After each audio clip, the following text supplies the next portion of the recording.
Assalamualaikum warahmatullahi wabarakatuh. Halo guys, kami dari kelompok 1 ingin melakukan tugas PPKN wawancara mengenai tugas pencurian yang ada di Karawang ini. Kalian penasaran kan? Oke, sebelum itu saya izin memperkenalkan terlebih dahulu. Perkenalkan, nama saya Farel Febrian Nur Fadilah. Lalu di sebelah saya ada Muhammad Revaldo Firmansyah. Saya Jahratu Sita Reza Putri. Saya Clara Grisaldis Effendi. Saya Siti Revania Putri. Saya Kania Noviandra Dewanti. Saya Mutiara Ayu Pradita. Saya Jenny Saprianti Putri Diandra. Saya Delian Fadilah. Yuk kita simak wawancara dari kelompok kami. Terima kasih. Dadah. Baik Bapak, nama saya Adelia Nur Fadila. Saya kelas 12 dari SMAN 1 Teluk Jambe. Jadi di sini saya mau mewawancarai Bapak tentang kasus pencurian yang ada di daerah sini. Sebelumnya boleh Bapak dipersilahkan untuk memperkenalkan diri terlebih dahulu. Bismillahirrahmanirrahim. Assalamualaikum warahmatullahi wabarakatuh. Selamat siang dan salam sejahtera bagi kita semua. Perkenalkan, nama saya Aibda Sunardi Supriyatna, Sarjana Hukum sebagai Babin Kamtibmas dan merangkap KSPK Polsek Karawang Kota. Ya. Baik Bapak, di sini saya mau bertanya, bisa nggak Bapak menjelaskan secara singkat apa yang dimaksud dengan tindak pidana pencurian menurut hukum di Indonesia? Siap. Pencurian menurut hukum yaitu mengambil suatu barang tanpa izin oleh hak pemiliknya. Untuk kasus pencuriannya, seperti apa yang paling sering terjadi di Kota Karawang, di daerah sini? Paling sering di Kota Karawang adalah pencurian sepeda motor ataupun roda 2. Selain itu, nggak ada lagi? Selain itu paling juga Di sedikit masjid? pembobolan aja di rumah yang ditinggalkan oleh pemiliknya waktu weekend. Baik Bapak, terima kasih. Oke Bapak, selanjutnya perkenalkan, nama saya Mutiara Ayu Pradita dari kelas 12 IPA 1 juga. Saya ingin bertanya, apa saja jenis-jenis pencurian yang sering terjadi di masyarakat? Pencurian itu bisa pencurian berat, menengah, dan ringan. Oke Bapak, faktor apa saja yang biasanya terjadi penyebab terjadinya pencurian? Pertama, faktor kebutuhan ekonomi dan kelalaian pribadinya sendiri dalam rangka penyimpanan kendaraan ataupun barang yang berharga di luar rumah. Oke Bapak, terima kasih. Baik Bapak, perkenalkan nama saya Siti Revania Putri dari kelas 12 IPA 1 juga. Di sini saya mau tanya Bapak, kalau ciri-ciri lingkungan yang rawan terjadinya pencurian itu kayak gimana sih Pak? Yang rawan pencurian itu pertama, salah satunya masyarakat itu sendiri tidak tanggap pada lingkungan. Terus keduanya egoisme dan individualisme. Selanjutnya, kalau kasus pencurian itu termasuk yang paling sering dilaporkan ke pihak kepolisian nggak Pak? Pencurian yang sering dilaporkan yaitu pencurian kendaraan bermotor. Bapak sebelumnya mau nanya lagi, untuk jenis-jenis yang tadi Bapak sebutkan berat ringan itu apa aja Pak? Kalau pencurian berat itu pencurian dengan kekerasan. Contohnya pencurian selain mencuri barang, dia melakukan pembunuhan. Itu berat. Terus kalau sedang itu pencurian pada malam hari. Terus kalau ringan itu pencurian dilakukan satu orang ataupun pada siang hari. Berarti kalau begal itu maksudnya berat? Berat. Itu juga begal itu pasalnya pencurian dengan kekerasan ataupun dengan antara lain juga bisa juga dengan kekerasan. Baik Bapak, terima kasih. Iya. melanjutkan pertanyaan sebelumnya. Iya.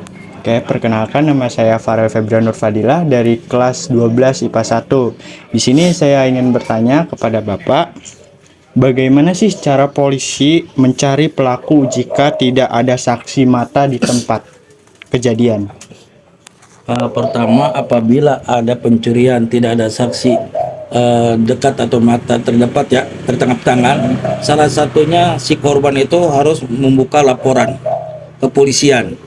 Setelah membuka laporan polisi, nanti anggota polisi yang piket pada saat itu ke TKP untuk menyelidiki dan meminta keterangan sekitar lingkungan sana. Nah, di sanalah nanti akan ada titik terang arah mana si pelaku melakukan tindakan pidana tersebut. Oke, baik Bapak. Selanjutnya ke pertanyaan berikutnya. Bagaimana cara polisi membedakan antara pencurian yang disengaja dan karena kelalaian? Kalau di kepolisian semuanya itu tidak ada namanya kelalaian ataupun tadi Kesengajaan. kesengajaan. Semua itu kita proses dulu ya. Nanti setelah proses itu kan nanti ada perbandingan pada saksi.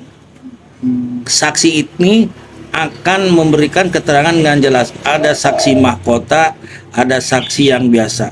Saksi yang biasa ini saksi yang lumrah. Tapi kalau saksi mahkota itu adalah saksi yang benar-benar nanti akan ditampilkan di suatu pengadilan di persidangan.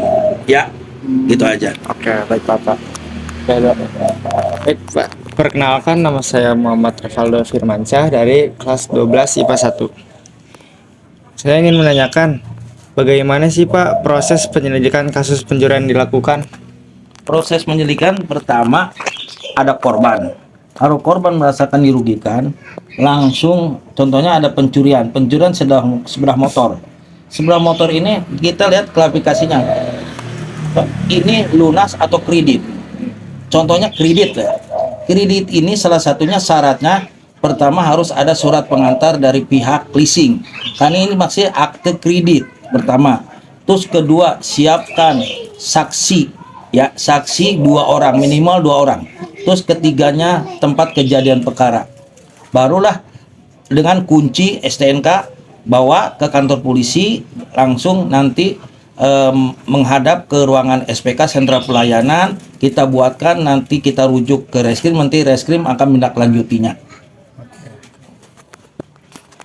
Terus berikut ada hukuman seperti apa sih Pak yang biasanya diberikan kepada pelaku pencurian? Hukumannya itu kan tadi berbeda-beda, ada yang berat, menengah, dan ringan. Contohnya pencurian sepeda motor itu minimal 6 tahun 5 tahun. Oh, Iya. oke. Sebelumnya perkenalkan, nama saya Kania Novena Dewanti dari kelas 12 IPA 1.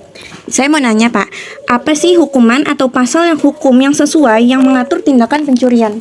Nah, tadi kalau berat itu pasalnya 365. Karena dengan kekerasan atau begal itu 365. Ya, kalau menengah itu 363. Menengah ya, hukuman. Dan yang paling ringan tuh 362. Baik Bapak. Selanjutnya, apakah pelaku pencurian yang di bawah umur mendapatkan perlakuan yang berbeda dari orang dewasa? Tentu berbeda dalam proses pemberkasan. Kalau yang dewasa itu minimal kurang lebih 2 bulan 3 bulan. Tapi kalau di bawah umur adalah 10 hari.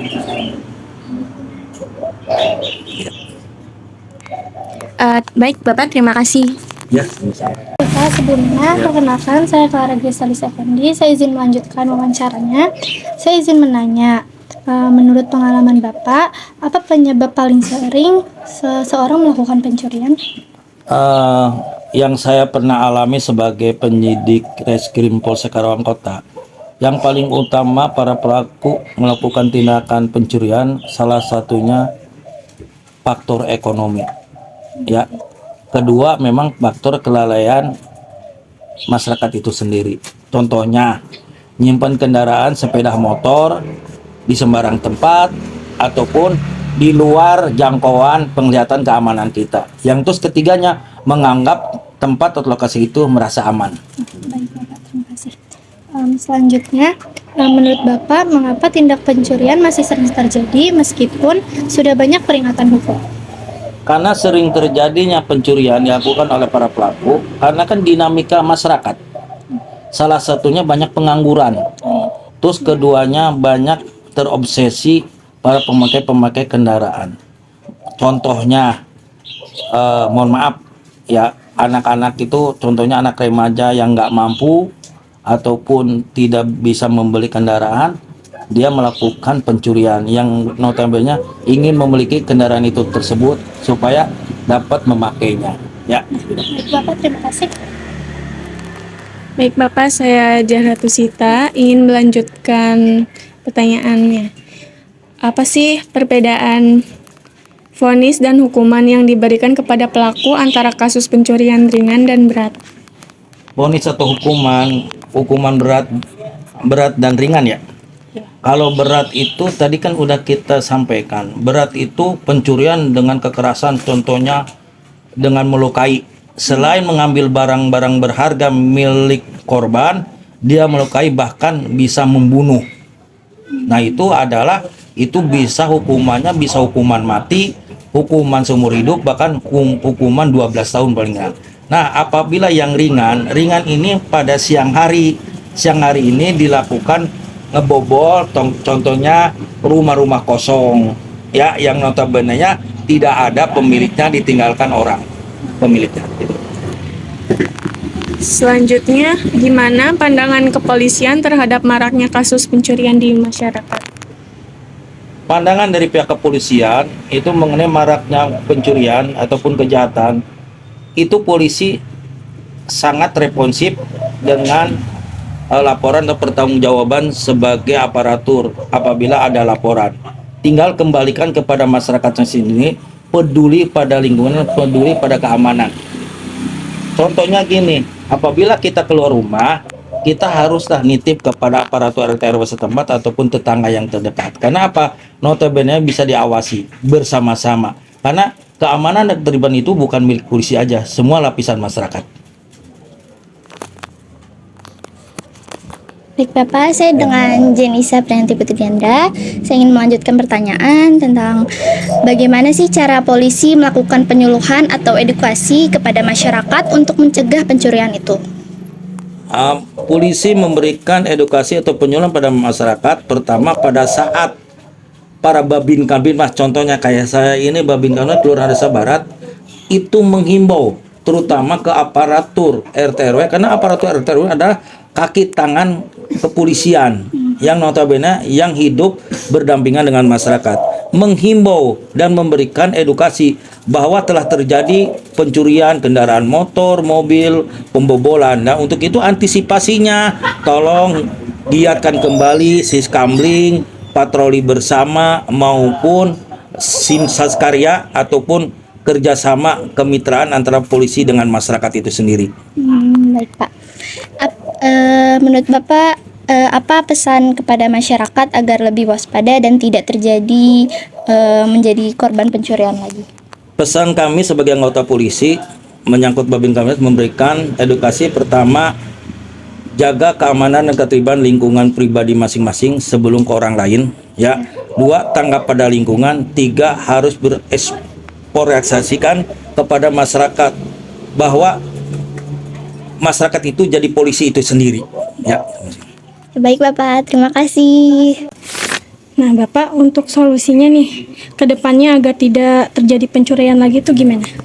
Pertama, tadi harus tanggap pada lingkungan, peka pada lingkungan. 3, harus mewaspadai kepada masyarakat atau orang yang memang asing bagi kita. Terus kalau penyimpanan kendaraan, contohnya banyak kendaraan motor yang hilang, pertama di daerah aman, kelihatan oleh kita sendiri, dikunci ganda dan dimasukkan ke dalam rumah atau garasi. Karena sekarang banyak kejadian di depan aja sendiri itu banyak yang hilang, apalagi tidak kelihatan oleh pandangan mata kita. Baik Bapak, terima kasih. Selanjutnya, bagaimana sih cara kita untuk membuat lingkungan tempat tinggal menjadi lebih aman dari pencurian? Kalau menurut Bapak gimana?